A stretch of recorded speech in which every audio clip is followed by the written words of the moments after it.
Hi! In front of me is OPPO Find X3 Neo, and today I would like to show you how you can add emergency numbers.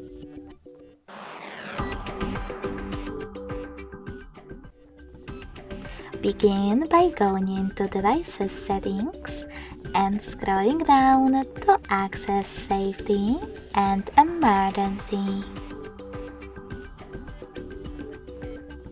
Following that, scroll all the way down, click on Emergency Contacts over here,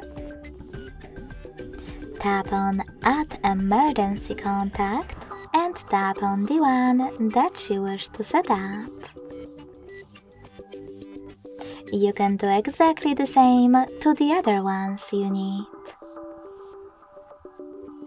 In order to remove one of them, select this little dot, the red one, next to the one that you wish to get rid of, and add another one instead.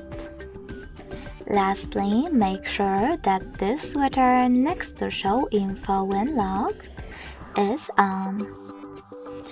Thanks so much for watching. If you enjoyed this video, don't forget to leave a like, comment and subscribe. Bye!